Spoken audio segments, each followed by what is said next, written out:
레위기 24장 1절에서 4절까지 보도록 하겠습니다.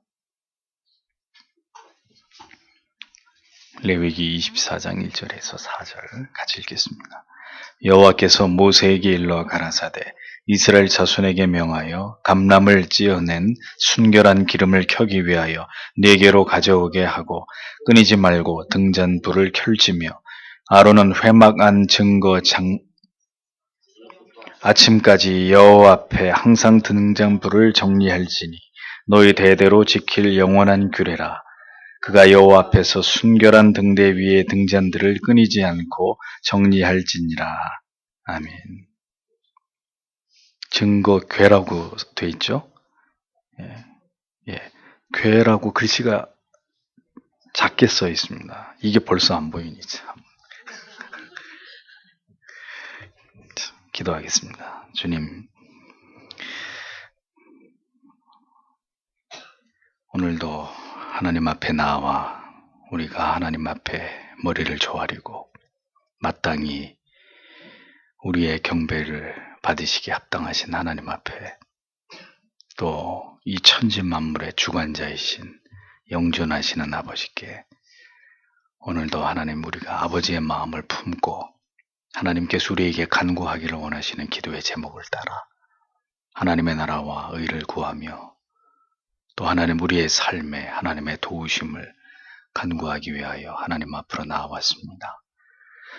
이제는 먼저 하나님의 말씀을 또다시 우리가 들으며 레위기의 말씀을 통하여 오늘을 살아가는 우리에게 또 전달하고자 하시는 하나님의 귀한 말씀을 하나님의 뜻을 우리가 받들기를 원하오니 이 시간에도 성령께서 함께하여 주셔서 이 말씀을 통하여 우리에게 드러내고자 하시는 하나님의 뜻을 선명하게 드러내 주시고 그 말씀이 우리의 신비에 깊이 새겨지도록 하나님 도와주셔서 우리의 삶이 이 말씀에 교훈하는 말을 따라 더 하나님 힘있게 움직이고 또 변화되어 가도록 성화에 진력하는 우리의 삶이 되도록 하나님 도와주시옵소서.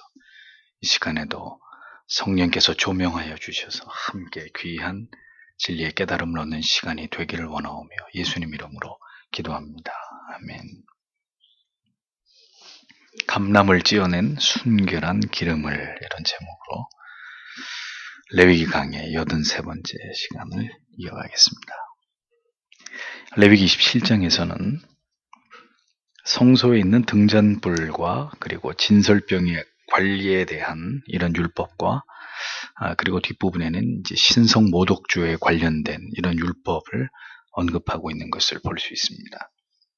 하나님의 임재의 상징인 성소의 관리에 대한 이 규례는 이스라엘 백성들로 하여금 절기나 혹은 성일뿐만 아니라 하나님께 예배드리는 것이 하나님께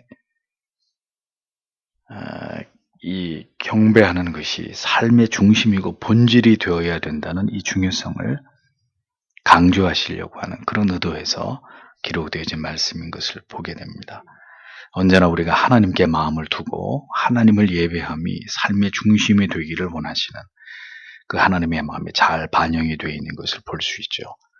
특별한 절기나 날에만 성일에만 뭔가 규례를 지키는 것으로 우리가 하나님께 행하는 도리를 다한다고 생각해서는 안 되고 평일날 그 성소를 밝히는 등잔불, 그 등잔불에 필요한 기름을 준비하는 이런 문제들까지도 이스라엘 백성들과 그리고 나아가서 아론과 제사장들이 신중하게 이 일들을 하나님이 명하신 것들을 잘 감당하라고 하나님이 명하신 것입니다. 그것은 언제나 성도들의 백성들의 마음이 하나님을 향해 있기를, 그 성소를 향해 있기를, 하나님이 언제나 우리의 마음의 중심에 좌정하고 계시기를 하나님께서 원하셨던 그런 이유 때문이죠.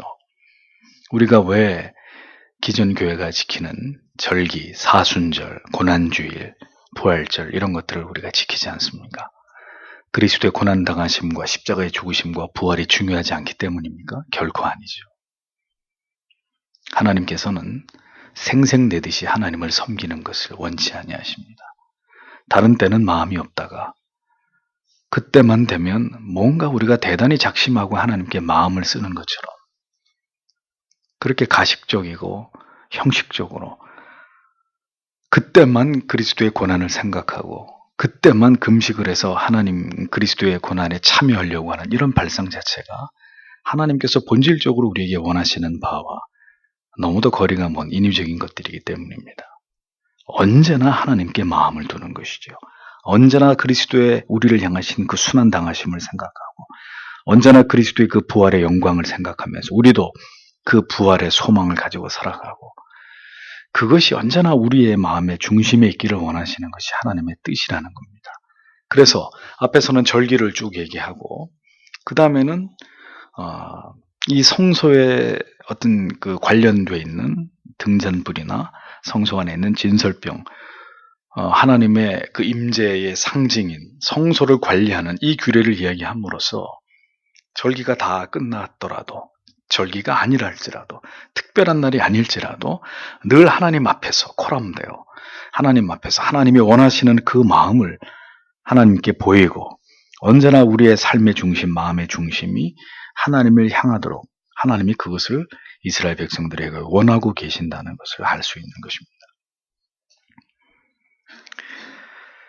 하나님께서는 하나님과 관련되신 모든 것을 하나님의 자녀들이 소중하게 거룩하게 여기기를 원하십니다.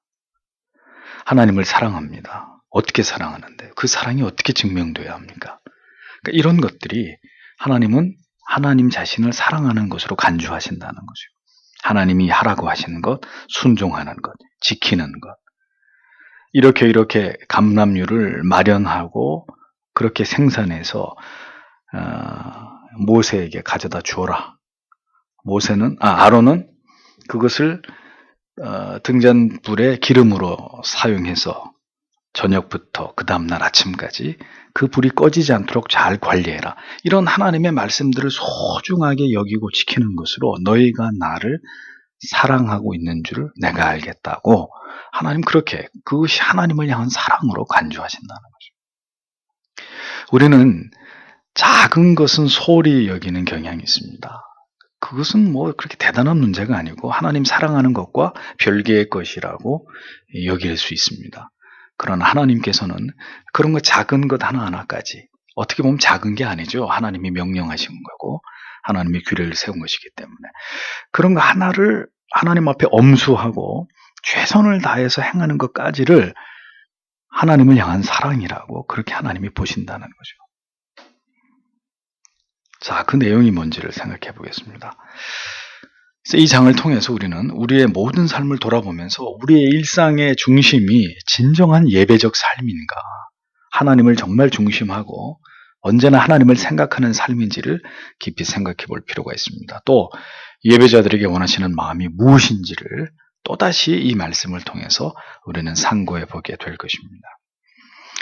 레위기를 우리가 강의하면서 잊지 말아야 될 것은 그러한 규례와 법을 만드신 그분이 바로 지금 우리가 믿고 있는 동일하신 하나님 아버지라는 것입니다. 그런 규례들을 만들어서 이렇게 나를 경외하라고 지엄하게 명령하셨던 그 하나님이 이 시대에 우리가 믿고 있는 우리가 아버지라고 부르는 동일한 하나님이시다. 이것을 잊어버리면 안 되는 겁니다. 성경은 동일한 주제의 반복을 통해서 계속해서 하나님께서 말씀하시고 강조하려는 주제에 관해서 일관되게 우리에게 계속 그것을 교훈하고 있습니다. 이것이 성경의 어떤 패턴이에요. 하나님께서 자기 백성들을 가르치고 이 말씀 안에서 성장하게 하시는 방법이 무엇이냐? 반복이라는 거예요. 구약에서 하신 말씀을 신약에서 또다시 반복하고 같은 장 안에서도 여러 번 반복하고 같은 책 안에서도 그렇고 계속 반복해서 하나님이 하나님의 뜻을 우리에게 전달하시는 성경은 이런 패턴으로 기록이 되어 있습니다. 그래서 우리가 하나님의 말씀을 반복적으로 듣는 것 이건 너무 중요한 문제라는 거죠. 또 그 얘기냐? 이런 얘기하면 안 되는 것이고 언제나 반복적인 하나님의 말씀을 통해서 그것이 더 깊이 우리 안에 체화되고 우리 안에 그것이 새겨지게 하는 이것이 매우 중요한 하나님이 우리를 말씀으로 가르치시는 수단이다라는 겁니다. 그래서 다시 1절, 2절을 보면 그리고 여호와께서 모세에게 말씀하셨다. 이르시기를 너는 이스라엘 자손에게 명령하라. 모세에게 말씀하셨습니다. 그리고 등불을 위하여 등잔불을 계속해서 올라가게 하기 위하여 그들이 찧어낸 순결한 감람류를 내게로 취할 것이다. 이렇게 되어 있습니다. 전에도 이 감람류에 대한 그 설교를 한 기억이 있습니다. 성소를 밝히는 등대의 연료는 순결한 감람류여야 했다라는 거죠. 감람류는 올리브유를 의미합니다. 올리브유는 그 정제의 과정을 통해서 여러 가지 등급으로 분류가 된다고 말씀을 드렸죠. 그런데 성소를 밝히는 등잔불의 연료로 사용되는 올리브유는 가장 최상급의 기름을 사용한다고 말씀을 드렸었습니다. 맑은 올리브유를 얻기 위해서는 따라서 여러 공정이 필요하겠죠. 올리브 열매를 따서 찢고 그 다음에는 올리브 열매를 틀에 넣어서 또다시 으깨고 그 다음에 그것을 또다시 걸러냅니다. 이것을 반복해서 모든 과육의 불순물들을 제거하면 마침내 맑은 감람류가 나오게 되는데 이 기름으로 성소의 등불을 밝히는 연료를 사용했다라는 겁니다. 이렇게 성소를 밝히는데 최상급의 최고 등급의 감람류가 필요한 이유는 성소에 끓음이 발생되지 않게 하기 위함이었다라는 거죠.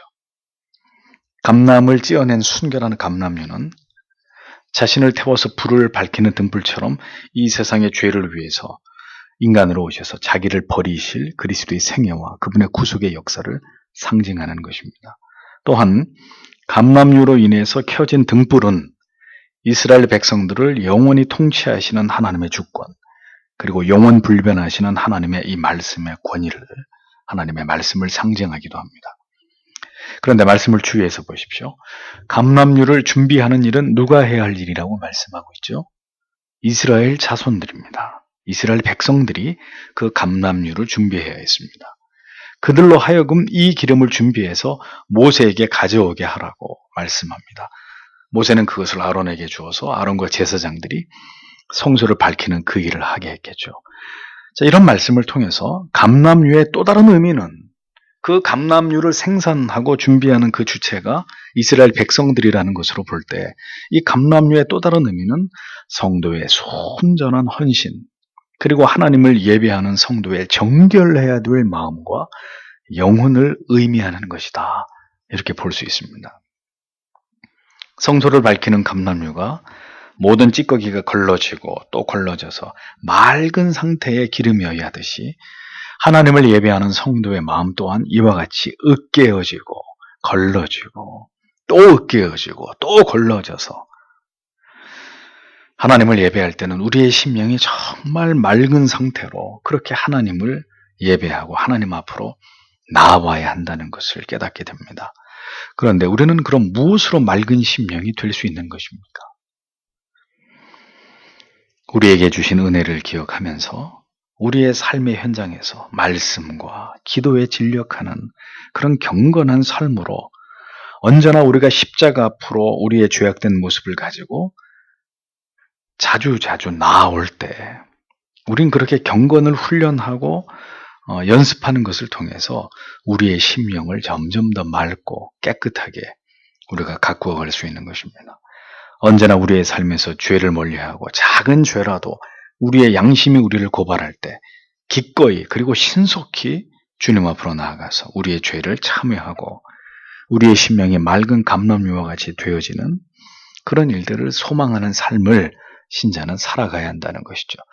그런데 이것이 말이 쉽지, 이 세상에서 살아가는 어간에 이 마음을 계속 유지하고 살아가는 것은 결코 쉬운 일이 아닙니다. 우리는 자꾸 망각하고 우리의 생각과 마음과 정신은 자꾸 세상을 향해 달려가기 마련이죠.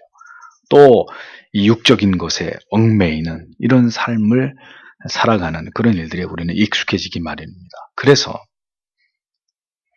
죄인의 의지만으로는 이러한 정결한 삶, 성별된 삶, 순전한 믿음을 가진 삶을 지속하기가 쉽지 않기 때문에 따라서 우리의 영혼을 맑고 순수하게 만들어 가시려고 하는 그런 하나님의 뜻이 바로 고난이라고 하는 방편을 통해서 우리에게 주어지는 것이다 라는 사실을 기억해야 되는 것입니다. 모든 하나님의 백성들은 이 세상을 살아갈 때 따라서 크던 작던 그 고난의 길이가 길던 짧던 고난을 피할 수 없는 존재입니다. 왜? 고난을 받아야 우리가 으깨어지고 쥐어짜지고 걸러지면서 우리가 점점 맑은 영혼의 상태, 하나님만을 지극히 사랑하고 세상을 점점 멀리하는 그런 온전한 그리스도인으로 변화되어 갈 수 있기 때문이죠. 으깨어지고 틀에 넣어져서 짜지는 것은 감람류의 입장, 그 올리브 나무 열매의 입장에서 볼 때는 분명히 고통입니다. 고통이. 열매가 으깨어져야 기름이 나오듯이. 그러니까 우리의 이 모습 그대로는 이러한 마음과 우리 안에 있는 죄성, 우리 안에 있는 온갖 어떤 세속적이고 인본주의적이고 이기적인 욕망으로는 하나님을 결코 기쁘시게 할 수 없거든요. 하나님의 말씀을 통해서 철저하게 내 자신이 부서지고 내 자존심이 죽고 내 이기심과 자기애가 날마다 으깨어질 때 또 말씀만으로 그게 안 되니까 하나님이 우리에게 힘든 어떤 환경과 사람과 여러 가지 발생한 사건들을 통해서 하나님이 우리의 마음을 지극히 낮추실 때 우리는 비로소 성소를 밝히는 등불에 맑은 감람류처럼 하나님을 기쁘시게 하는 예배자, 하나님을 정말 영화롭게 하려고 하는 인격자들로 변화되어 가는 것입니다. 이 진리를 모르고 이러한 차원에서의 하나님이 주시는 고난과 연단을 이해하지 못하고 무조건 고난은 떠나갈지어다. 하나님은 우리에게 복을 주시고 우리는 만사형통해야 되고 모든 게 편안하고 행복해야 된다고 생각하는 사람들은 이렇게 맑은 감람류가 되어질 수 있을까요? 없을까요? 불가능한 이야기죠. 절대로 그 영혼이 하나님의 말씀으로 부서지고 깨트려지고 으깨어지면서 정말 주님이 원하시는 그런 겸비한 심령, 하나님만을 의지하고 하나님만을 바라보는 그런 어린아이 같은 그런 순수한 영혼을 소유할 수가 없는 것입니다. 그런데도 불구하고 그들이 무지 가운데 계속 행복과 형통을 추구하는 것은 뭘 보여주는 것이겠어요?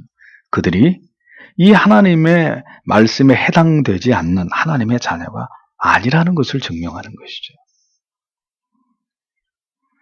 하나님께서는 그렇게 우리를 맑은 감람류 되게 하시기 위해서 오늘도 우리가 원치 않는 고난과 우리가 원치 않는 시련의 틀을 사용하십니다. 그리고 그 힘든 환경에서 우리의 영혼의 불순물들을 짜내시고 제거하십니다. 하나님께서는 그렇게 성소를 밝히는 감람류로 우리를 빚어가신다는 사실을 기억하십시오. 그리스도의 그 순전하심을 본받도록 오늘도 우리를 그렇게 으깨고 걸러서 우리의 영혼이 더 순결해지게 하시는 것이죠.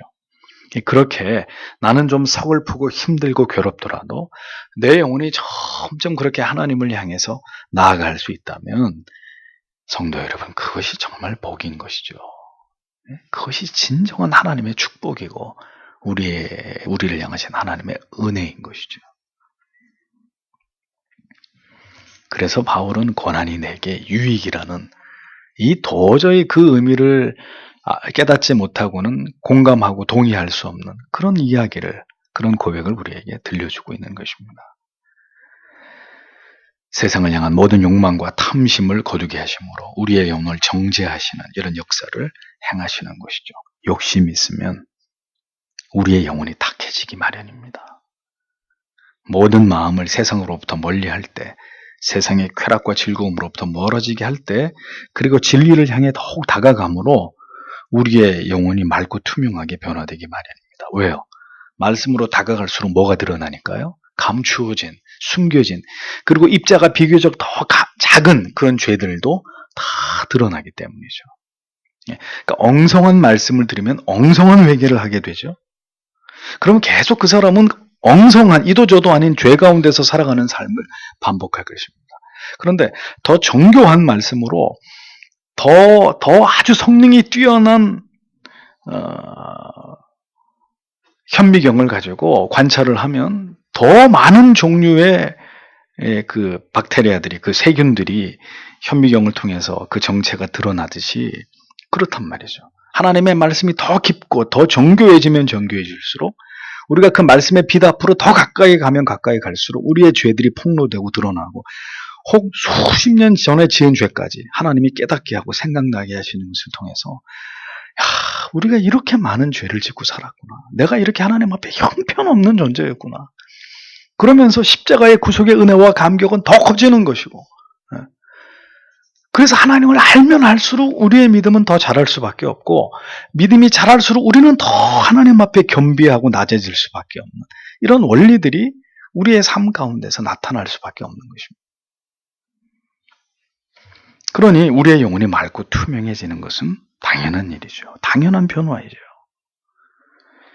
고난의 의미를 올바로 이해하고 그 고난 속에서 더 하나님의 은혜 앞으로 그렇기 때문에 나아가야 합니다. 잊지 마십시오. 모든 고난이 우리의 영혼을 순전하게 만들지 않습니다. 어떤 이는 고난을 통해서 더 하나님과 멀어지는 사람도 있습니다. 점점 더 불신자처럼 되는 사람들도 있습니다. 고난을 통해서 더 자신의 영혼이 깨어짐으로 하나님께로 나아가는 것이 아니라 더 영혼이 강팍해지고 더 믿음이 붕괴되면서 온갖 원망과 불평들이 막 터져나오면서 불신자처럼 행하고 조급해하고 불안해하고 하나님이 아닌 오히려 그 어려움 속에 사람과 물질을 더 의지하려고 하는 그 자기의 정체가 다 그냥 폭로돼 버리는 거예요. 고난이 모든 사람들을 아름답게 만들어가는 게 아니라니까요. 고난의 틀은 그가 맑은 감람류가 될지 아니면 성소에서 사용하기에 부적합한 불순물 투성이의 아주 하등품의 감람류가 될지를 결정짓는 훌륭한 도구와 수단이 된다는 사실. 우리는 잊지 말아야 됩니다. 그러니까 고난의 틀 속에 들어가 봐야 하는 거예요. 믿음이 좋고요. 제가 공부를 하루 이틀 한 것도 아니고 제가 모든 이 개혁주의 책들을 다 섭렵을 했고, 저도 좀 아는 사람이걸랑요. 다 소용없어요. 정말 고난의 틀 속에 들어가 봐야, 그 고난의 틀에서 그 영혼에서 뭐가 나오는지를 봐야 그 사람이 누군지 알 수 있어요. 맑은 감람류가 나와야 되는데 아주 탁한 그런 기름이 나온다. 하나님의 사람들은 더 맑게 고난의 틀 속에 들어가서 그렇게 그 영혼이 변화되는 은혜를 맛보는 사람들입니다. 성도가 하나님께 드리는 모든 것은 모두 이렇게 최선을 다해서 정결하게 준비한 맑은 기름 같은 가치가 있어야 합니다. 첫째는 자기 영혼이 그래야 되고, 그 다음에는 우리가 하는 일이 그렇습니다. 세상에서 우리가 하는 일이 하나님 보실 때 깨끗한 일이어야 하고, 우리가 만나는 사람, 우리가 교제하는 사람, 그 사람들이 하나님 보실 때 순전한 사람들이에요. 우리가 가는 곳, 우리가 가지고 있는 직업, 우리가 하는 일, 우리가 얻는 소득, 모든 것에서 맑고 투명하고 깨끗한 것이어야 합니다. 우리의 마음에 소망하고 꿈꾸는 모든 것들이 하나님과 분리되고 하나님과 무관한 것이 되지 않아야 합니다. 그것들이 죄악과 결합하고 죄악과 연결된 것이 되지 않게 해야 합니다. 어려운 일이죠. 죄악된 세상에 살아가면서 이렇게 맑은 감람류 같은 가치를 만들고 그러한 삶을 살아내는 것 절대로 쉬운 일이 아닙니다. 그 대가를 지불하지 않으면 안 되는 어려운 길입니다. 성도는 정결한 삶을 살아가야 하는 자입니다. 그것을 위해서 세상과 타협하지 않는 그런 사람들이어야 합니다. 죄에 찌들고 세속에 물든 삶을 거부하고 우리에게 손해가 되더라도 조금 힘드는 일이 된다 할지라도 내 영혼을 더럽히지 않는 맑은 감람류를, 탁한 감람류를 만들지 않는 그런 삶을 살아가는 그런 사람들이어야 한다는 것이죠. 언제나 하나님의 성도를 밝히는 맑은 기름과 같은 그런 영혼과 마음, 우리의 삶의 내용이 될 수 있도록 우리는 날마다 주의 은혜를 구해야 되는 것입니다. 그리고 죄악으로 우리의 영혼이 더럽혀지는 것을 정말 미워하고 싫어하고 그것을 혐오하는 그런 우리의 심령의 상태를 유지해야 될 책임이 우리에게 있다는 것이죠. 3절을 보겠습니다. 회막 안에 증거궤의 휘장 밖에서 아론은 그것을 저녁부터 아침까지 여호와 앞에 항상 정렬해야 할 것이다. 너희의 시대들 대대로 영원한 규례이다. 이렇게 되어 있습니다. 감람유 기름을 준비하는 것은 이스라엘 백성들의 몫이고, 그런데 이제 그 이스라엘 백성들이 준비한 맑은 감람유를 가지고 저녁부터 아침까지 등잔불이 성소 안에 있는 등대에서 등잔불이 활활 잘 타오르도록 그것을 잘 정돈하고 조절하는 일은 아론과 제사장들의 몫이었다라는 겁니다. 언제나 정결하게 더럽혀지지 않도록 성소 안에 있는 등잔과 등불을 잘 관리하고, 중요한 것은 그 불이 꺼지지 않도록 저녁에서부터 아침까지 그 불이 꺼지지 않도록 기름을 채우고 그 심지를 잘 조절하고 또 깨끗하게 하는, 이것은 아론과 그의 아들들이 맡아서 수행해야 되는 일이라고 명령하고 있습니다. 등불을 지키는 일은 제사장의 몫이었다는 거죠. 올리브를 찢고 으깨어서 맑은 감람유를 만들어 오면 제사장은 그것을 등대에 항상 부족하지 않게 채워 넣어서 저녁부터 다음날 아침까지, 그러니까 우리는 하루의 개념이 아침에 시작하잖아요.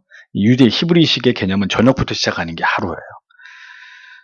저녁부터 그 다음날 아침까지 등잔불이 잘 타올라서 성소가 어두워지는 일이 있지 않도록, 불이 꺼져가지고 성소 안이 칠흑같이 어두워지는 그런 일이 생기지 않도록 엄격하게, 절대로 실수 없이 이것을 관리하고 그 불을 조절하고 정돈해야 될, 정렬해야 될 의무를 제사장들이 수행을 해야 했다라는 것입니다. 그것이 제사장의 중요한 직무 중에 하나였던 거죠. 영적으로 그것을 해석하면 어떤 의미가 되겠습니까? 하나님의 임재가 백성들에게 떠나지 않게 하는 일, 백성들로부터는 정결한 기름을, 그리고 하나님을 향한 거룩하고 경건하고 성별된 삶을 살아가게 하고, 자, 그러한 삶을 바탕으로 하나님을 예배할 때 언제나 하나님의 말씀이 환하게 성도의 삶을 인도하고 보호하고 그 진리의 말씀의 빛 아래서 성도들이 은혜와 평강을 누리는 삶을 살아가게 만드는 일, 그 일이 지금으로 얘기하면 목사의 사명이라는 것입니다. 성도의 경건한 삶이 예배에 가장 합당한 준비가 되게 하고, 또한 그 예배 가운데서 언제나 밝게 타오르는 말씀의 빛을 통해서 성도들의 영혼에 풍성한 은혜가 공급되게 하는 것, 그것이 곧 그 시대의 제사장, 지금의 목사의 사명이다라는 것을 알 수 있습니다.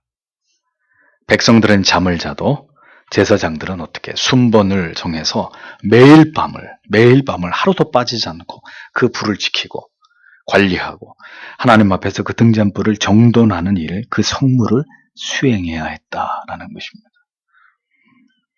모두가 맡은 역할이 그러니까 다른 것이죠. 그런데 그 각자의 역할에 충성을 다할 때 그것이 하나님 앞에서 아름다운 것이었다라는 겁니다.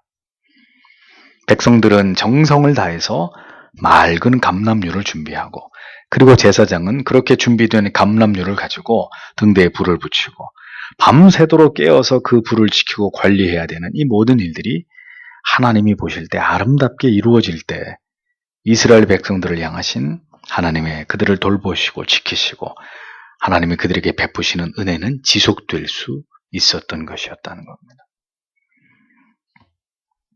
성소를 관리하는 일, 예배를 위한 최선을 다한 준비가 이루어지는 일, 하나님을 영화롭게 하고 언제나 우리가 하나님과 친밀함을 지키고 하나님과 동행하는 평안한 삶의 첩경이 바로 이렇게 그 당시에 성소와 관련된 이러한 일들이었다면, 지금은 하나님을 향해서 우리가 드리는 예배, 그 예배를 예배되도록 하나님이 받으시는 예배되게 하기 위해서 더 그 예배를 준비하는 일에 최선을 다하는 것, 이것이 무척이나 중요한 그런 어떤 우리의 삶을 평온하게 하는 지름길이 되는 것이다 라고 성경은 가르치는 것입니다. 한국교회와 이 대한민국이 위기를 맞이하고 있는 것은 그렇게 하나님을 경외하고 성별된 삶을 살아가야 될 성도들과 목회자들이 이렇게 정성을 다해서 하나님께서 명하신 대로 기름을 준비하고 등잔불을 관리하는, 그렇게 하나님이 기뻐하시는 예배를 드려야 되는 이 모든 일들을 지금 지극히 소홀히 하고 있기 때문입니다. 그리고 그것을 제멋대로 사람의 마음대로, 사람의 편의를 따라 우리가 그렇게 하나님 예배함을 거듭 실패하고 있고 예배를 통해서 하나님 앞에 중대한 신성모독의 죄를 범하고 있기 때문입니다. 이것이 이 민족의 미래가 결코 밝지 않은 가장 중요한 이유라는 거죠. 예배가 무너지고 있는 민족, 예배가 무너지고 있는 나라, 무슨 소망이 있겠습니까? 이스라엘 백성들이 이 제사 제도를 다 허물어버리고 그리고 마음대로 제사장의 수를 부풀려서 그들이 부정한 방법으로 제사를 축제하고 그리고 온갖 예배 형식을 탈피해서 이제 그들이 자기들의 마음대로 하나님을 예배하기 시작했을 때 그렇게 해서 하나님 경외하는 도가 무너지고 하나님을 버렸을 때 이스라엘이 어떻게 됐습니까? 결국은 하나님 앞에 멸망을 당했단 말이죠. 그러니까 그 전차를 그대로 밟고 있는 거예요. 지금 전 세계의 교회들이 이렇게 하나님을 예배하는 이 정신을, 이 도를 버리고 이모진 교회, 각종의 어떤 새롭게 만들어낸 그런 패러다임을 가지고 하나님을 예배하겠다고 하는 이런 말도 안 되는 죄들을 범하고 있으니 어찌 지금이 마지막 때가 아니라고 말할 수 있겠습니까? 심히 우리가 이런 말씀을 우리가 대하면서 이게 보통 심각한 문제가 아니로구나.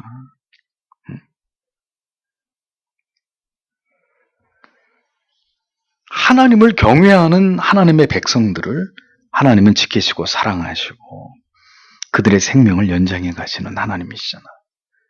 우리가 구약 성경을 잘 살펴보면 그 하나님의 호불호를 분명히 알 수 있잖아요.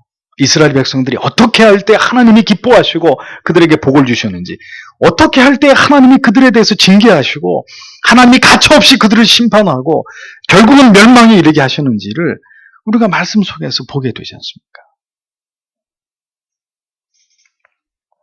하나님께서는 이런 것들을 이렇게 소중히 여기시고 성소 안의 등잔불을 관리하는 그 일, 그 등잔불을 밝히는 기름을 준비하는 일까지 하나님이 이렇게 명령하셔서 그 기름을 어떻게 준비해야 되는지까지를 말씀하시고 그 기름이 성소 안에 켜져 있어야 될 시각까지 말씀하시면서 이것을 분명히 지키라고 하시는데 우리가 그대로 이 시대에 그렇게 하나님을 예배하고 뭐 성소, 성막 이런 개념 다 절기 다 없어졌지만 그 사라진 것 속에서 하나님을 경외하는 마음까지도 같이 다 증발돼 버렸다면 우리는 어떻게 하나님을 신앙하자는 것일까요? 어떻게 하나님을 경외하고 어떻게 하나님을 향한 우리의 사랑을 우리는 표현해야 되는 것이고 어떤 방법으로 우리가 그것을 하나님 앞에 나타낼 수 있는 것이겠습니까? 다시 말하지만 우리의 예배가 이렇게 하나님이 말씀하시는 이러한 정성과 그 중심과 그 성의와 그 노력으로 그렇게 진지하게 하나님을 예배하지 않을 것 같으면 그것은 하나님이 받으시는 예배가 될 수 없는 것입니다. 이 시대의 예배의 가장 큰 문제는 다 인본주의적인 예배라는 거죠. 사람이 즐거운 예배. 찬양도 사람이 즐거운 찬양. 어떤 모든 교회 안에서 하는 프로그램도 사람들이 기쁘고 재밌고 즐거운 프로그램. 안타까운 것은 아무리 목회자가 이런 말씀을 외쳐도 전혀 달라지는 것은 없고 이것에 대한 한국교회 전반적으로 어떤 문제의식을 갖는 그런 수위는 아직도 너무 낮기 때문에 이런 것들이 늘 우리의 마음속에 안타까움이고 두려움입니다. 이렇게 예배해도 과연 하나님이 기뻐하실까 하는 마지막 4절을 보면 그는 순결한 등대 위에 등잔불들을 여호와 앞에서 항상 정렬해야 할 것이다. 이렇게 되어 있습니다. 여호와 앞에서 항상 어떨 때는 그렇게 하고 어떨 때는 뭐 하지 않아도 되는 그게 아니라 항상 순결한 등잔불을 잘 정렬해야 될, 잘 조절하고 관리해야 될 사명이 그것이 제사장의 사명이라고 보십시오. 3절에서 말씀해놓고 4절에서 또다시 말씀하십니다. 하나님께서 강조하고 계시는 거죠. 누구에게? 제사장에게. 등잔불을 잘 관리해야 될 사명이 제사장에게 있다. 등잔불을 잘 관리해야 되는 사명이 무엇입니까? 교회와 성도의 영혼 가운데 그리고 우리의 예배 가운데 언제나 성령의 역사하심이 함께하기를 기도하고 이 사명을 잘 감당해야 되는 사람들이 바로 목사라는 것입니다. 성도의 삶을 감독해서 성도들이 죄를 범하지 않도록 하나님의 말씀과 계명을 범하지 않도록 주의 뜻에 불순종하지 않도록 지도하고 책망하고 교훈해야 될 책임이 목사에게 있는 것입니다. 언제나 구별된 삶으로 정결한 기름을, 영혼을 준비하게 하는 일, 우리의 예배가 언제나 하나님을 기쁘시게 하는 성령께서 은혜를 주시고 예배를 통해서 우리에게 말씀을 통한 감격과 하나님의 말씀을 들을 때 우리의 영혼이 전율하는 그런 살아있는 예배를 하나님 앞에 드리게 만드는 그 모든 책임이 목사의 책임이고 목사의 직무라는 것입니다. 불을 관리하는 일. 그 불이 뭘 의미하는 거겠습니까? 성령을 의미하는 거겠죠. 성령 하나님께서 언제나 그 교회를 통해서 그 예배를 통해서 자기 백성들에게 찾아오시고 은혜를 주시고 그들을 위로하시고 그들을 깨닫게 하시는 그 생명의 역사가 계속해서 그 교회 안에서 성도들 안에서 일어나도록 해야 되는 그 책임이 바로 목회자에게 있다는 것입니다. 성도는 등잔에 기름을 준비하고 목사는 등불을 정돈하는 이 사명과 직무는 우리가 평생 하나님을 섬기는 동안 아름다운 협력으로 하나님을 영화롭게 하고 기쁘시게 하는 바른 예배드림에 있어서 가장 중요한 요소가 된다는 사실을 레위기는 우리에게 말씀하고 있는 것입니다. 보세요. 끊이지 않고 정리할지니라 그랬습니다. 끊이지 않고 정리해야 할지니라. 이것이 어려운 것이죠. 네, 어려운 것입니다. 결코 그 성령의 역사하심이, 그 은혜 베푸심이, 그 하나님을 영화롭게 하는 성도의 예배 행위가 결코 소홀히 되지 않도록 그 일이 간헐적으로 어떨 때는 그렇게 됐다가 어떨 때는 그렇게 안 됐다가 이렇게 왔다 갔다 하나님을 기쁘시게 하는 온전한 예배를 드리는 일이 어떨 때는 가능했다, 어떨 때는 불가능했다. 이렇게 되어서는 안 되고 항상 하나님 앞에서 우리의 예배가, 우리의 영혼의 상태가, 우리의 영혼의 매무새가 하나님 앞에서 계속 그렇게 되어져 가도록 그것을 잘 관리해야 되는 책임. 언제나 정결한 방법으로 감람류를 만들어서 바치고 그리고 그것을 통해서 성소 안에 있는 등잔불의 불을 꺼지지 않도록 잘 관리하고 이 백성과 제사장의 영적인 팀워크 이것이 잘 이루어질 때 참으로 하나님이 기뻐하시고 하나님의 영광 받으시는 그 이 복된 관계가 지속됨으로써 이스라엘 백성들이 하나님의 크신 은총 가운데 머물고 하나님이 기뻐하시는 삶을 살아가게 되는 그것이 중요한 요인이었듯이 오늘 우리에게도 그렇게 하나님을 예배하는 것이 우리의 평생의 삶이 하나님의 은총 아래서 하나님의 돌보심과 보호하심과 인도하심과 하나님이 우리에게 신령한 복을 주시는 그런 삶의 첩경이 된다고 레위기는 우리에게 가르치는 것입니다. 성도 여러분, 마지막 때에 이 죄악이 관영한 마지막 때에 우리가 이것을 위해서 더 열심히 기도해야 되고 이 원리를 지키기 위해서 우리는 더 노력해야 할 것입니다. 이제는 누구도 이런 것을 대수롭게 여기지 않아요. 교회 안에서 드럼을 치든 CCM을 부르든 춤을 추든 교회 안에서 뭘 하든 이것에 대한 거룩한 문제의식을 가지고 있는 사람들이 많지 않아요. 그러니까 우리가 좋으면 다 좋은 거라고 생각하지 이것이 과연 하나님을 기쁘시게 하는 것일까라는 이런 문제의식을 가지고 하나님의 말씀에 비추어서 개혁해 나가려고 하는 이런 무리들은 많지 않단 말이에요. 그래서 더 귀한 것입니다. 오늘도 이런 말씀을 듣고 이 가치를 붙들고 그렇게 하나님을 예배하려고 마음을 먹는 교회와 성도님들의 가치가 더 귀한 것이란 말이죠. 아직도 이 세상이 멸망하지 않고 있는 것은 이렇게 이 세상의 시류에 영합하지 않고 바알에게 무릎 꿇지 않은 7천의 하나님의 사람들, 하나님이 남겨놓으신 남은 씨앗들, 그루터기 같은 그런 믿음으로 진리의 바른 길을 수호하고 그 길을 지키고 있는 사람들이 있기 때문입니다. 오늘도 여러분 이 말씀을 기억하면서 우리가 어떻게 하나님을 향한 우리의 사랑을 표현할 것이고 그것이 우리의 예배를 통해서 어떻게 나타나야 되는지를 다시 한번 생각하시면서 한국교회가 살 길은 이 예배의 회복, 하나님의 말씀의 본질로의 회복, 이것밖에 없다는 사실을 기억하시면서 기도해 주시기를 바랍니다. 그리고 요즘은 정말 마음이 상해서 뉴스를 볼 수가 없는 시대에 참 이 나라를 이끌고 가고 있는 정치인들에 대해서 요즘만큼 우리가 실망하고 마음의 고통을 당한 때가 유사일에 없었던 것 같아요. 그러니까 하나님이 세상을 통해서 우리를 실망시키시는 이유가 뭐겠어요? 세상에는 아무런 소망이 없다는 거죠.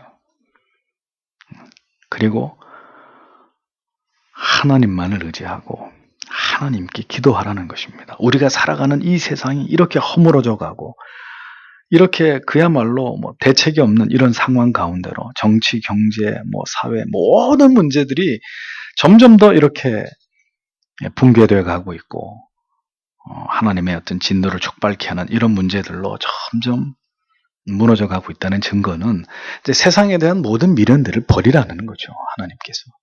이제는 정말 하나님만을 바라보고 소망하고 내세의 확신과 소망 가지고 그렇게 하나님이 주신 인생의 날들을 믿음으로 살라는 의미입니다. 그러니까 세상에 만약에 모든 것들이 잘 되어져가 유토피아가 건설되고 있다. 세상에 정말 모든 사람들이 행복한 나라가 되고 있다. 이러면 어떻게 되겠어요? 오히려 많은 사람들이 신앙에서 이탈하고 그렇지 않아도 그럴 판인데 그때 나름대로 그것이 또 다른 우리에게 신앙의 위기가 되겠지만 지금은 그 반대의 경우잖아요. 세상이 모든 우리의 희망을 다 앗아가고 있습니다.